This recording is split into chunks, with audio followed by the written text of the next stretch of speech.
Welcome to the EarthWorks Podcast, where our team will share the jargon of carbon with many of the turf friends we've met over the past 35 years. Hello all and welcome to the EarthWorks Podcast right here from the fairways of Shackamaxon to your head. No static at all. You got a pair of Jacks here. Jacks are better trips to win. My man, Jack Meyer. Jack Higgins. Nice. Dude. Yeah, you like that intro? Yeah, it's good. I was working on that on the way here. That's good. Love it. Okay, cool. So yeah, dude, thanks for having me. This is cool. It's good to have you out. Yeah, I like getting to do these out on the golf course, you know? For sure. Yeah. And this is like what a perfect time of year, you know, things start to slow down, it's beautiful, the temperature is great, golf course looks wonderful. Thank you.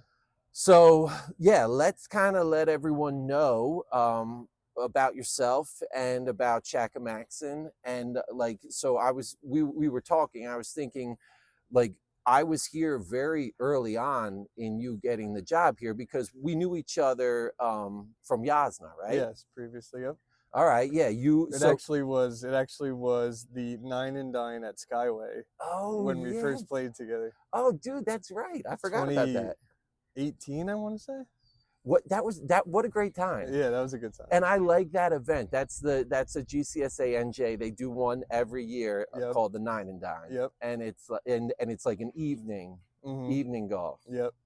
Yeah, that was a great time. And Skyway's a cool place. Yes, awesome. Right there in Jersey City. Yep. Which is probably, I think it's by distance, it's the closest golf course to Midtown. Yeah, probably. You know, probably. The New York go ones, right over the bridge and you're there. Yeah. The New York ones are down in Brooklyn, up in the Bronx. Maybe those ones up in the Bronx are, but who knows? But anyway, I mean, Sky was a cool place. Yeah. Okay, so we played golf together there, but you were at Yasna Polana probably during that time. Yeah, I joined Yasna Polana as an AIT in January of 2017. Okay. Worked there, went from an AIT, quickly moved up to second assistant, then moved up to first assistant for about 3 years. I was there for a total of 5.5. And that was, so who were the superintendents while you were there? So Tim Connolly hired me. Worked with him for about 1.5 years. And then Matt Castagna came on. Sure. Came back to Yasna. Yeah, that's right. He used to be an assistant there previously before Tim. Where was he in between? I started at Stanton Ridge. Okay. And then came to Yasna and worked his way up to first assistant, and then got the opportunity to go grow in Skyway. He was the super to grow in Skyway. Oh my gosh, yeah, you're right. And then came back to Yasna. So I worked under Matt for my last, 3.5 years, almost 4 years. Okay. And Matt hosted that 9 and Dine too. Yes, correct. Okay, now I'm putting it back together. Yep. Yeah, that was cool. And then he came back to Yasna. He was there through Yasna getting sold as well. Yes. Yeah, right. yeah. Cool. And now Jeff took over. Yep. And he's also like a Yasna guy. He had Yes. been there. He came on January of 2020 as an AIT, and I was the first assistant at the time. And great dude, really smart, really into it. And I saw a future in him, and now look at him. It's awesome. I talk to him multiple times a week, and Oh, that's cool. Yeah, you guys are still close. Yeah, that's still cool. really close. So now, when did you get to Shackamaxon? And let's talk kind of about this very cool property, a very historic property. For sure. This Shackamaxon itself was built in 1916. Okay. One of the original Tillinghast designs. Oh wow! Very early, and 1916. That's for Tillinghast. That's very early. Yeah, it's very early. All right. So this was here before a lot of the homes were here. Sure. This has been an important property in this area for a long time. We're in Westfield. It's border of Scotch Plains, Westfield. Okay, got it. This is Scotch Plains. You go across the street, Westfield. Got it. Okay. So yeah, very cool property. In 2022, I was getting ready to get to the point to become a superintendent. Right. Most assistants, feeling confident. Yeah, most assistants, feel like they're ready, and then it it's like, am I ready? I don't know. It's a lot, you know. Yeah. But started looking around, and Matt, my boss at the time, said, hey, Shackamaxon's opening up, you know, maybe it seems like a really cool place, good spot to start, so why don't you throw your name in the hat there. And I came through and talked to the agronomist at the time. This is, of course, owned by Heritage Golf Group. Okay, cool. So the agronomist, Doug Miller, at the time reached out, had a great phone conversation with him, came in for an interview with him and the current GM, Dennis Wysick, sat down with them, gave them all my paperwork, all my, everything I had throwing at them. And they called me on the way home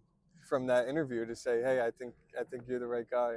Awesome. And I said, wow. Let's do it, man. Dude, I don't think that happens often. It doesn't. That you get a call like on the way home. Yeah. Usually you're sweating it out and you're right. like, second, third interview. Yeah. And then waiting like, when is the appropriate time to call back to these guys? What's the deal? No, boom. The funniest part about the whole day was that my current fiance, girlfriend at the time, had graduated nursing school that day of the interview here. So that morning we went to her graduation from nursing school. She came with me to the interview here, still in the graduation gown, in the parking lot. I go inside, do the interview, and on the way home they get the call. We said, "What kind of day is this?" It really all aligned. That's a really nice story, Jack. And like there are days in lives that are big days. Yeah, that was a very big day. Yeah, it was good. That's awesome. good. And that interview was June, I think 16th of 2022. Wow, like mid-season, really. Yeah. Oh man, and you started right away? I started 2 weeks later, about June 27th of 2022. Damn. So I walked right into it. Yeah, big time. And it was not an easy year in 2022 either. No. I think it was droughty. Yeah, my first day, that Monday, it was like misty, kind of like, wet like it is this morning here. And then 23 days straight with no rain. Oof. So I said, all right, well, now I know what gets dry and what doesn't pretty quickly. So yeah, exactly. You get to you get to identify your hotspots pretty easily at that point. But what irrigation is working, what isn't, Yeah, well, let's describe to the listener what this 1916 Tillinghast golf course is like. I mean, first of all, do you see original holes? What's changed? Yeah, I mean, there's still a couple things were redone about 10, 12 years ago, but that was only this hole that we're sitting right here on 13. Yes. Originally, in front of us here is the entrance, the old entrance. Got it. The homes were put in about 10 years ago. Right. And there's maybe like a block of 20 homes kind of? It's actually more. It's almost 50. Oh, wow. There. So they sold that piece of property off, built homes there, put a road through where there was not a road before, and created hole 13 here, which is a par 3, which split the old number 1. So kind of a different rerouting, built one brand new hole, but all the other holes here are still original. Wow, very cool. Yeah. And I know from Google Maps the name of this street is Tillinghast Drive, I think. Yeah. Tillinghast Turn. Tillinghast Turn. Yeah. Love it. Dude. Double T. Yeah. Oh, cool. Yeah. Okay, so it's it's a very historic, cool old golf course, and it's fun to play. I mean, you enjoy it? Yeah, I enjoy it. I mean, this course gets a lot of play all year long. Like we're talking 150 round days? At least? Even more. I mean, I've seen 220, 230. This is about a 30,000 plus round a year golf course. Wow. And you have a good amount of members here play 3 to 5 times a week. All right. And there's a couple members who have been here for, 25 plus years, and they still love playing it. Okay, that's great. Which is, it's not anything wildly difficult or wildly easy. So, every day is a different shot. Every day is, a different setup. And that's exactly what you want in your golf course, like in your country club. And it's walkable. Yeah, which is very cool. Like you can get the exercise, you can do right. caddy program? There is a caddy program. There's not, a plethora of caddies. Right. A lot of people like to walk, with their Push cart. push cart. But we do have caddies here that have been here for a long time. Okay. And our caddy master, if you're looking for one, you call him and he'll get you a caddy, no problem. All right. Yeah, that's great. Now let's talk on the greenkeeping side. Like, what you've done some changes here. Like, I mean, it's only been 4 seasons, but you've done some stuff, I think. And and what were the challenges when you got in here, and maybe what remained to be the challenges, all that sort of thing. I think the challenges coming here was just kind of overall health of, everything from the short grass to the rough. Being able to take 30,000 rounds. Yes, exactly. Was it up that high when you got here? It wasn't necessarily at 30, but it wasn't any short 25. of 25. Yeah. Okay, got it. Because this place has always been a factory of a lot of play, and it's such a nice course, and it you just need a little bit of a extra care to it to say, how can we accommodate all these people and still give them a great product? Okay, so that was the goal, is to kind of finish completing it back into just a fully healthy golf course, grass everywhere. That was the main goal, and then kind of dialing in the turf so it's tighter, faster.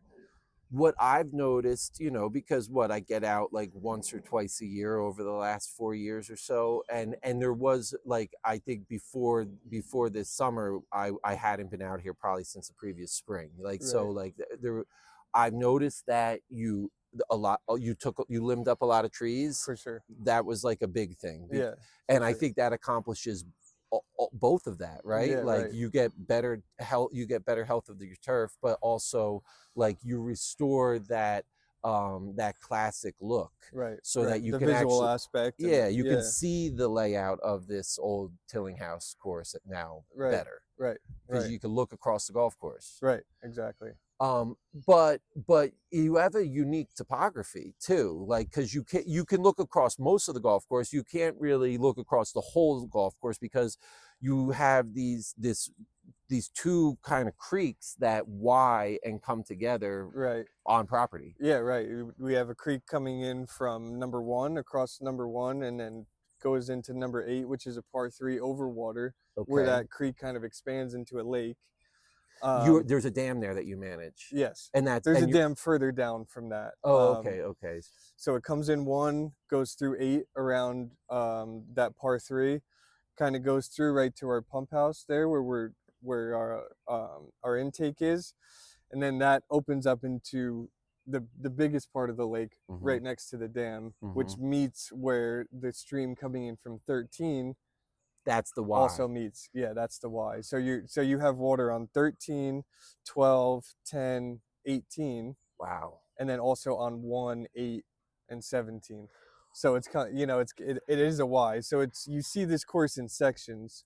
You see, come up the hill on the front 9, you can see 2, 3, 4, 5, 6, 7, a little bit of 16, 17, and then you would come over the dam, and that's when you see 11, 15, 10, 18, 12, 14. Okay, got it. Yeah, so it's, different from different tee boxes. You can see 4 or 5 holes, but you can't go ahead and see the hole. That's right, but probably at some point in the recent past, you couldn't even see those 4 or 5 holes. Right. So I remember being out here even more 10 years ago, and you just couldn't get a feel for the golf course, right? Whereas now you get a feel for it, right? It flows a little bit more, makes a little bit more sense. That was kind of the overall goal, was saying a lot of this looks a little choked out. Don't necessarily need all of this. There was, dead trees out there, and just wanted to clean it up and say, this is a beautiful golf course. Let's make it as beautiful as possible. That's right. And it deserves that. It's been around for next year will be 110 years. Holy cow. That's I right. mean, that's serious. Yeah. I like the way you phrase that. It deserves it. Like, I think about that too. I think everybody does. Like, we all get that like, we're like the stewards of these old properties, right? Like, that they're kind of living museums, so like, let's take care of them. Right. Yeah, okay, cool. So limbing up the trees, opening things up, did you have to regrass, change any, like, did you add fine fescue? Was there stuff like that to do? So there was some areas, specifically on the left side of 18 and the left side of 5, where it was native areas, Mm-hmm. but not necessarily where it's fine fescue, Mm-hmm. cleaning through. So we went in there early on and just kind of knocked all the woody stuff out and, Again, opening views. getting some airflow in there and just converting those areas first into fine fescue. Cool. To where now, in previous years, one of the previous superintendents built a secondary tee on number 5, a par 3, built it up kind of in that native fescue area that wasn't utilized like it should have been, Mm-hmm. because it was, a little overcrowded, wasn't great. So when we cleared that area out, turned it to fine fescue, now you could go up on that tee and it looks gorgeous. It really adds a different aspect to that tee. And the left side of 18 too, now, when you're hitting your tee shot, the fescue is, it grows to what it grows to, 3 feet, 4 feet, whatever. Yep. But from the tee box, you can see the pin. Yeah. Which you over it. Yeah. Over it. Oh, that's cool. Which 18, obviously, here it's one of the first Tillinghast island greens. Oh, awesome, man. Yeah. So the finishing hole 18 is an island green. Amazing little dogleg left. Yeah, that's cool. I got to I'm gonna read more about this, because there's a Tillinghast documented a lot. Like, there's a lot of good information that's on the internet about, like, all of his builds and stuff. Yeah. All right, so now talk continuing challenges, things that, you mentioned all this water, you mentioned the pump house, just to talk to pros, you said that your irrigation system's good and you have ample water to use. Yeah, I mean, we did do some work to the pump house. We did a new intake. We changed some pumps out so they were a little bit stronger. Can pull in at a faster rate, because the intake is down low into the pond, and the pump house is up almost 15 feet. So that intake, that pull has got to go up about 15 feet. So we used to struggle with some of the older pumps not having the power to get it up and through. So we threw some new pumps in there that now, you want to fire it up, it's yanking that water quick. So it's so that was a big improvement. Yeah, and we have across the dam where we have, a bridge where you go across where the lake meets the dam, and it's the spillway. The main line runs across that bridge. When I got here, that pipe was, corroding a little bit, and throwing a bunch of slip fixes on it where it was getting pinholes. So we redid that. Just did some stuff where it's like, okay, now we're stabilized. Right. There's still, obviously, every course has its heads here and there, Sure. And we're just kind of making our way through, but we've got it to a really good point, and upgraded to Toro links, and we could do everything mobile on our phones now. And weather station, we've just upgraded it to, more kind of what needs to be going on today. So that was that's another aspect of getting to, like, strong turf that can take 30,000 rounds. Right. Because the weather patterns changing to this, like, drought, flood, yes. drought, flood, like, yeah, which is difficult. I mean, right. You need to have a good irrigation system to get through the drought bit. For sure. And and you need to be able to drain. Yeah, right. And that's the other major issue here is, the only issue, really, because you've tackled a lot. Yeah, we've tackled a lot. I would still say, some things we need to look at is just the amount of space on some tee boxes. You know what I mean? You get that many play from a Thursday through Monday. If you're having a Monday outing, I mean, you're talking about 1,000 rounds almost. And if every weekend it's, if you don't have the ample teeing space, then you start hitting on top of old divots and you're trying to grow it back in. So that's a project down the line. We're looking at least the par 3s, maybe expanding some tee space and things like that. So we have that, and then we have a couple areas where, obviously, like we said, we have 2 streams coming in. We have a good amount of water here. when we flood for sure. And this whole greater area of Scotch Plains, Plainfield, Westfield, like there's the way the rains have been coming in the last couple of years with these 3-inch afternoons, Right. it's insane. Right. Like, so yeah, managing water. Yeah, and Plainfield really got smacked this year a couple times. Big time. Well, quite honestly, because they don't have a 120 acres property in the middle of it that has someone that's gonna do the work of managing the flow. Because that's what it takes, like all the way up and down the line. It's like we just need to clean out our waterways and make sure that everything's flowing. Right. Right.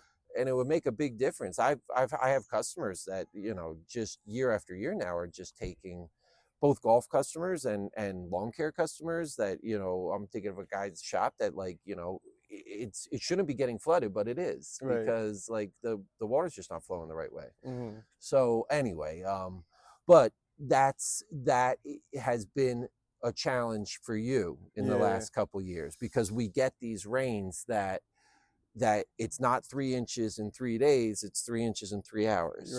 Right. And then 90% of the golf course takes it really well. Okay. But one of our lowest areas on our 12th fairway there is right next to our number 10 fairway, which is at least 15 to 20 feet higher up. Got it. So taking some fast runoff. Yeah, taking some fast runoff and just kind of pooling on our 12th fairway. And the issue with that is the quickest way to get water from 12th fairway off the property is a long line, 800 to 1,000 feet of pipe to get it off property. So you're getting all of this excess runoff, major runoff, where you're getting these 3 inches in 3 hours, right? And you're trying to move millions and millions of gallons through it. So unfortunately this year it was July 14th at night, on Monday night, 6 inches in 6 hours. Yep. And really were underwater there for a while, specifically in that area. I bet that was one of the last rains that we got too. Like that was the last rain. Yeah. For a good 45 days. Yeah. Right. Yeah. Okay. And so that whole area with that much rain was underwater big time. Took me a couple trash pumps and a couple days to get it off of the surface. So this you came into this in the morning. I mean, you knew what you were coming into, but that's how you that was your experience. Yeah. Like you got here in the dark and started. The thing was watching the storm happen on the radar. Yeah, on the radar, and then you go on on the social media and you see Plainfield's underwater, Scotch Plains is underwater. You said, "Oh boy, this is Zinka for Shack." Yeah, might want to go to bed now. Tomorrow's gonna be a long day. Yeah. Oh. So, and that area from that excess runoff, and it all kind of pools in the lowest spot, so far away from the outlet, it just kind of gets overwhelmed. Mm-hmm. So we're pumping it further down the line to where we can get it out, but it's just not fast enough to get rid of that much. God knows how many millions and millions in gallons. Yeah.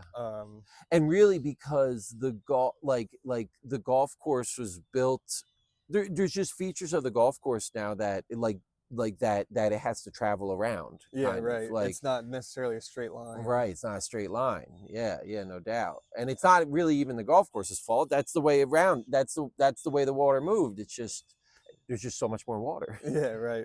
And there's so much more impervious space. So so that was July 14th. Came in. You spent days just running hose and pumps. Just moving water. Yeah, it was funny because you drove the rest of the golf course and you're like, oh well, there's some branches down, but there's no standing water anywhere. Okay. Besides over there on number 12. So it was like, okay, well, let's just clean up the branches and the leaves on the rest of the course, but we need to focus on this specific area, getting this water out as fast as possible. Luckily, Craig over at Basking Ridge said, hey, I have some extra trash pumps. I'm not flooded. Nice. You know, he came and dropped them off. So I was running 3 pumps. That's so funny because he's up on the Great Swamp, right? Yeah, right. Which is why he's got the trash pumps. But the way this storm was, that's about like, what, 15 miles north? And I remember it really focused here. Yeah, it came here and stopped moving. Yes. And it was just, more than cats and dogs. Oh, my gosh. Okay, so you got these trash pumps, so you just started pumping. We just started pumping. Unfortunately, it's July 15th at that point, 90 degrees. Mm-hmm. You know, that week after that was an average of 91, 92. So that water is just getting hotter and hotter, and you're pumping it, so it's getting shallower and shallower. Oh. But at the same time, that's heating up the water faster and faster. Wow, I did not think about that side. You're right. Yeah.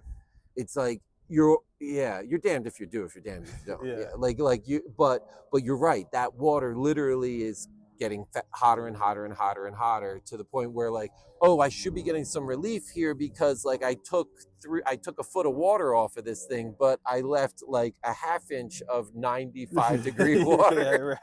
Right at the crown. Right. Yeah. And then the whole profile is soaked as well. So, the roots are sitting in it. Sure. So that was, by the time I got all the water off the surface, it's July 18th at that point. Member guest is July 24th. So I was a week out from hosting member guest. Gosh. Miserable. Tough. Yeah, tough. I said, well, this is clearly our problem area. Let's make sure everything else is perfect. Mm-hmm. And let's see what we can do here. Got the water off the surface, and then it got dry real quick, because then it was bone dry after that. But when you have that much water sitting on the top and you get it off, obviously did some damage to the turf itself, to the point that it's so weak that when it's hot, now it's wilting on top. But the roots are still saturated. So it's like you kind of got to lightly water it to keep the top alive. Insane. Truly just cooling the leaf, like cooling the plant, but not throwing too much water out there because and you're just trying to save it for, it's going downhill, but you want to get through the member. We try, and I didn't necessarily want to go and attack it and go and aerify it right away, because from other supers I talked to and my other reps and things like that said sometimes when you aerify on top of super wet conditions like that, it's almost the kiss of death.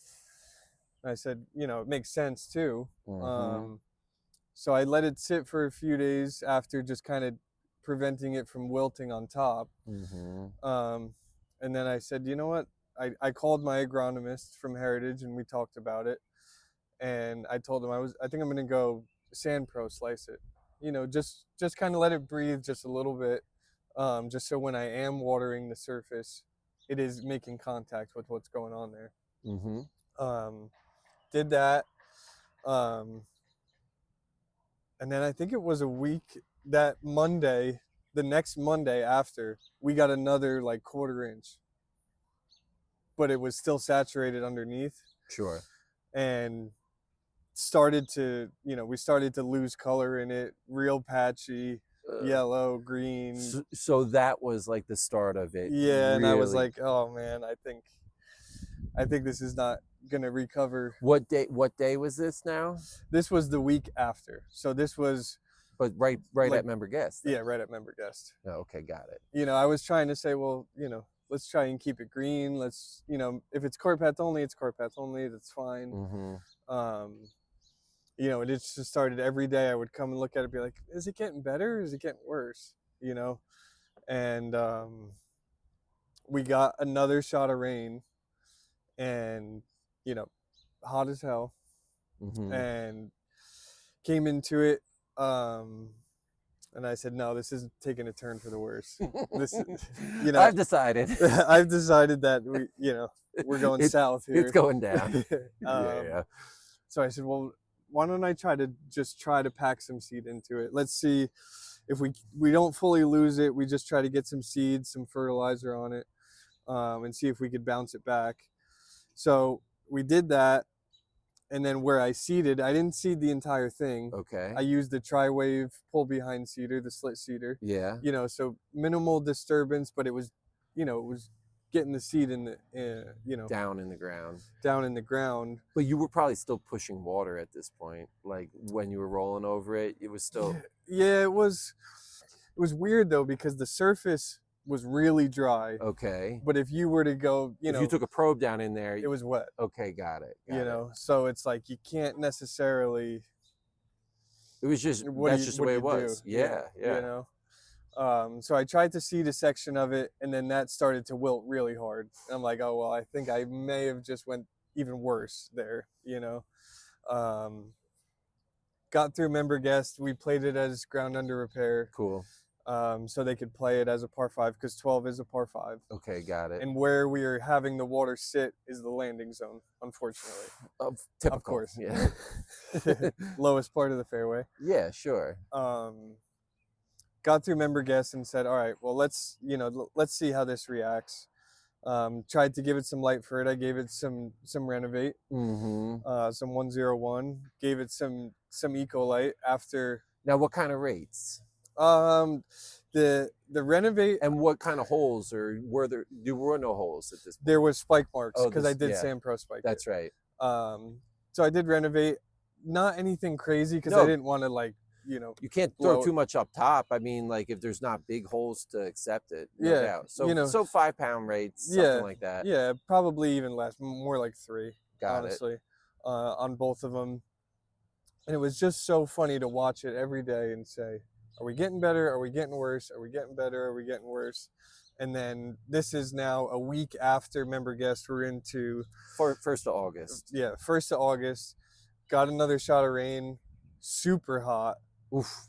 Came in one morning and everything that was yellowed, you know, it was kind of like leopard print. There's some, you know, healthy bent in there. You know, it just looked leopard printed. And came in and all of that yellow was sunken and cooked. So I said, all right, well, none of that worked. We're gonna have to. This is it can't get much worse than this right now. This is the most turf I had ever seen go south. Yeah, I mean, we're talking at least an acre of 2 fairways. Yeah. It was a big area. Yeah, it was a big area. Got it. And I said, all right, well, let's just start slamming seed. You know, so I went 3 directions at 1.5 pounds per 1,000 of 007. And I said, let's, you know, just keep slamming it. I did the first way. I went 6-12 up and down the fairway, and then I went 10-4, 8-2. You were doing all the right things. Gave it another shot of renovate, another shot of eco light. Same kind of rates, just over the top, like gentle. Yeah, got it. And then honestly, within 4 or 5 days, I started to see some pop, and I said, now, were you were seeing new seedlings? New seedlings. Yeah, pop. yeah. I said, okay. You can that time of year with some good amendment and the right moisture. That bentgrass germinates in 4 or 5 days. Yeah, and it was a combo. While I was doing the slit seeding, I went and needle tined it as well, just so when I was dropping some seed, it was going in the slits, but also you were getting some dropping in. Sure, it was going everywhere. You know, I needed it everywhere, and it was going everywhere. But yeah, within a week, I started to see some, but we're still managing 90+ degrees. And you were still only able to kind of lightly water. Yeah, right. Like exactly. you were only just tickling it. Was that overheads, or were you like hand watering this whole area? I was doing a little bit of both. Got it. You know, a little bit of both for sure. You know, we would, when I originally put the seed out, you know, throw a couple minutes of water on it. A couple hours later, a little bit more, a little bit more. But when it was 95 degrees in the afternoon, you know, you were, Yeah, light. Yeah. Light, you know, because you didn't want to drown it out, because that seed bed was sitting in dead turf too. That was your seed bed. Yeah, it was my seed bed. So when we would slit seed it, you know, it would kind of yank some of that out. Okay. Which I was also sure, you were cleaning it up. You know, I wasn't going to go necessarily dig it all out. Right. What's so cool is like this all happened all through a season of 30,000 rounds. I mean, this was and this was the prime of the season. Middle summer. So now we're like the first week of August, and you're seeing babies starting to pop up in these areas. Once I saw the babies, I hit it with a good shot of 5.45. Okay. A good shot of the Anderson's starter, the 12-24-8. Perfect. And just kept lightly watering it. I threw some top dressing on it once I felt like I could, you know. Starting to protect things. I did a mix like half and half with top dressing sand and my divot mix. Okay. Just to also keep it wet while I water. And the Ecolite's helping with that, because now you've got and the Renovate, now you've got probably the 10-pound rate after a couple shots of that. Yep. And what I did during that time when I was really growing it in, which my members were so awesome about, is I just moved the tees up past that area and made it a par 3. You know, we would make it, some days it would be 145, some days it would be 185. Oh, cool. You know, we were just kind of moving all around. Everybody was, you know, fine with it. You know, I like to communicate to the members what's going on, why it happened, why I'm seeding it instead of sodding it.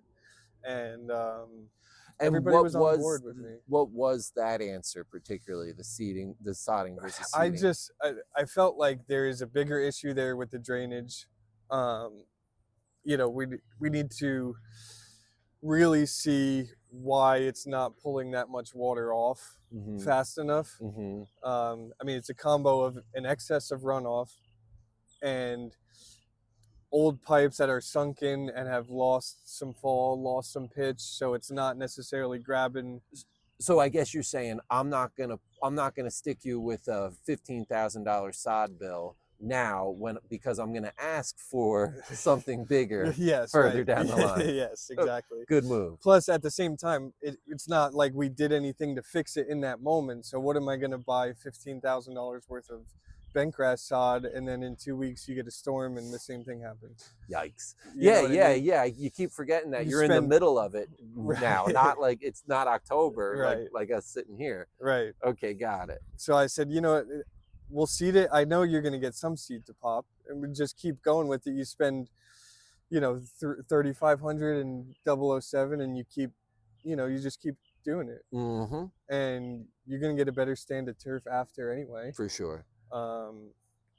So, you know, the members agreed with me. My GM was on board with me. Sure. You know, I don't know if everyone believed in me, because they were like, you know, that's a big area, and started to really see it pop. And they do now, bro. Yeah, they do now. Because so you started to get a pop. Started to get a pop, and you know, keeping people off of it we did that for probably a straight 5 weeks of par 3. Got it. I just, you know, we weren't even blowing it off or anything all the way like into that. September, all the way past to Labor Day. Thereabouts. Basically, by the end, like Labor Day is when I started to mow it. Got it. Okay. My fairways I mow at 450. I had a triplex that I set at 550, 575, because the other bentgrass around it was starting to get hairy. I didn't know if I was gonna have to weed whack it, push mow it. Gosh. You know, so I said, all right, we got to start knocking this down. So at that point, I was mowing it maybe once a week, twice a week. Got it. Also, from doing the apps of FERT, you're getting some growth. Man. You know, you're getting growth. And when did you start getting a spray tank on it? Well before this. Yeah, well before that. I started spraying it before I even seeded it, because I was trying to keep it alive. You know, I was hitting it with everything from Segway to Banol to, you know, I was throwing the kitchen sink at it to try to keep it going. C3 was in C3, those tanks? Yes, for sure. Yeah. Which you were spraying this weekly. So like that, another thing that was going to keep it going. Yeah. And also you were trying to prevent fungicide on these young seedlings. Too. Right. Because I'm assuming, you know, it being boiled like that, it was clearly just boiled, but there was definitely some Pythium. Oh my gosh. Ripping through that. And, you know, the way I came in that day when I saw it stone dead, I said, that's Pythium if I've ever seen it. Oh my gosh, yeah. Did you ever see like around the golf course in that time? Were you dealing with outbreaks of anything else? At that time, no, honestly. Okay, good. Thank goodness. It just was, the spray program was good. I'm confident in what I'm spraying out there. I think that was just way too much. Oh God, yeah. And you were boiling anyway. Yeah. So okay, so now this is Labor Day. You started mowing, and the mows were going good. The mows were going good, and what I was doing was, this is stepping down, or I was mowing it at 550 for a while. Okay. At least 3 weeks. And I wouldn't blow the clippings off because the clippings were going into the seeded areas. So I was kind of giving it that blanket, a little bit of extra. More protection, a little bit of fur off the blade. Love it. And, bi-weekly at that point, I was giving it a spray. And on the off week, I was giving it another shot of fur. Yeah.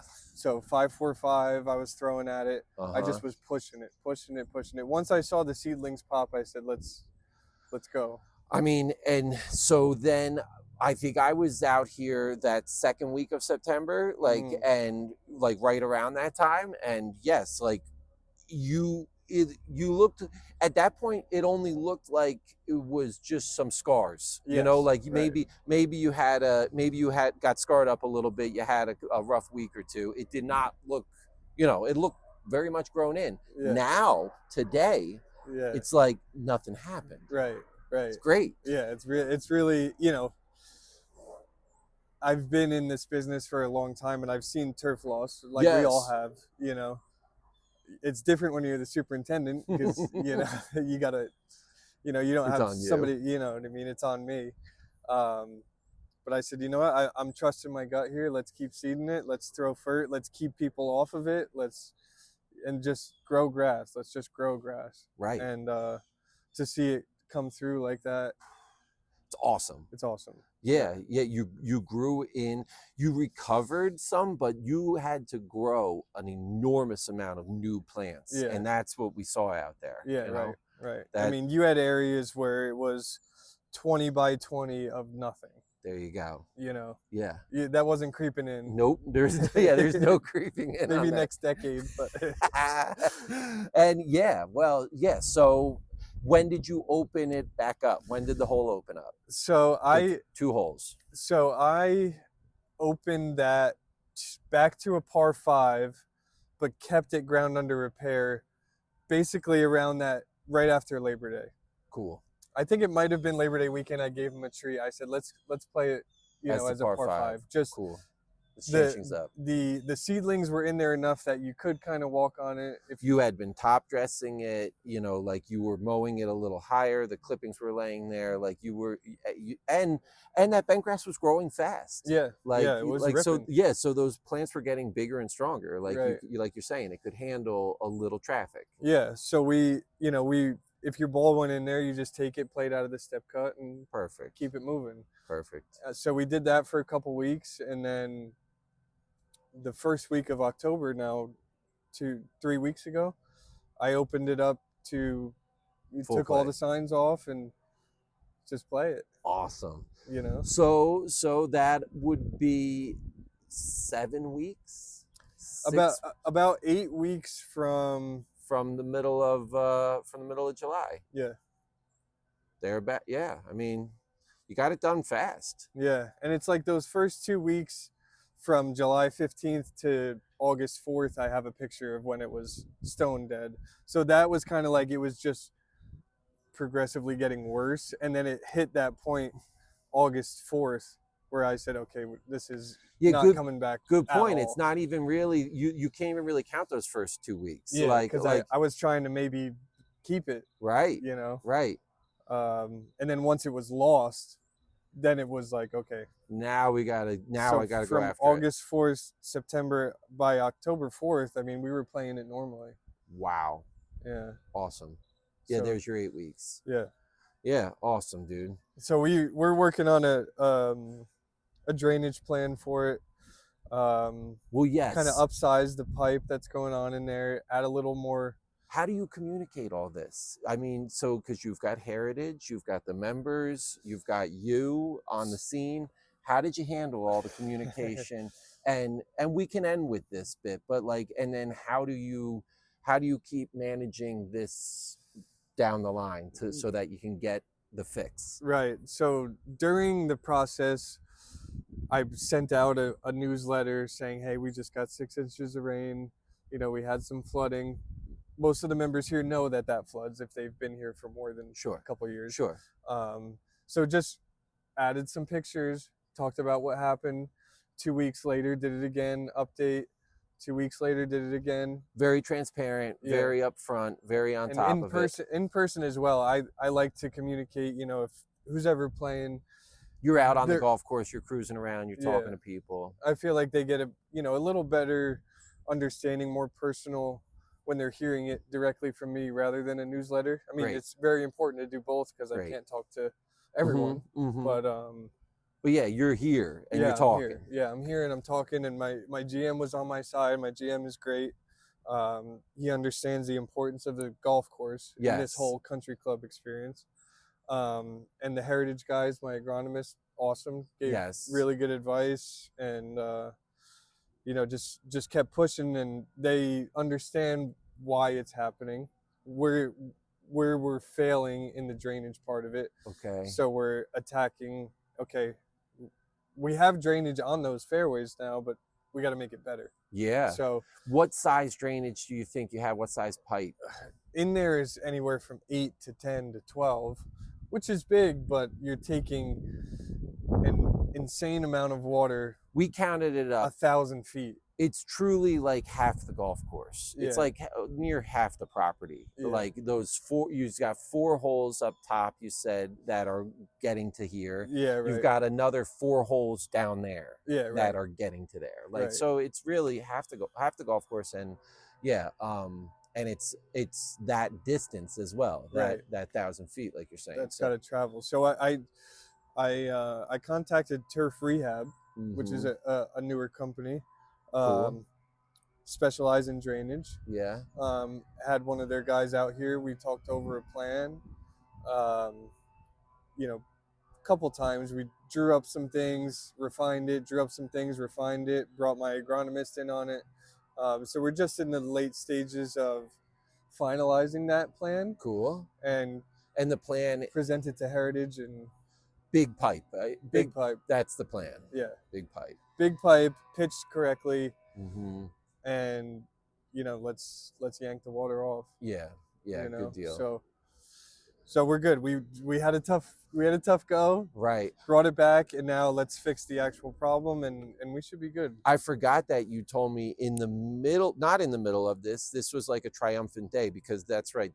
I was here the day after you hosted a bunch of guys from the Heritage Company. Yes, here. Yeah. They had the GM meetings in at Basking Ridge and here. Okay. So, and that was the CEO was playing, my agronomist was playing, all of the key staff of Heritage came, and like 13 other GMs. Awesome.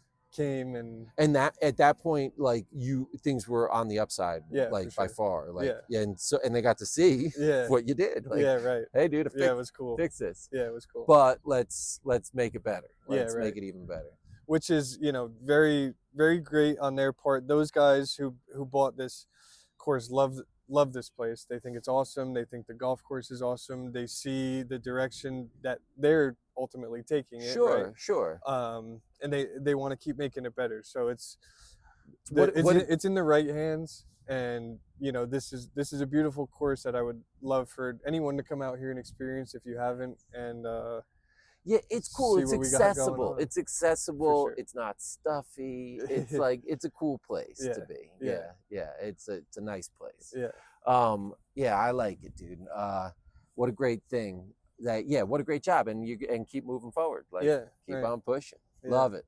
All right, dude. Well, this was a great chat, Jack. Thank you. Yeah, Jack and Jack, dude. Always fun to get together, do this, and so everybody, thanks for tuning in. If you you want to get on YouTube, this was a beautiful video too. We got the golf course in the background.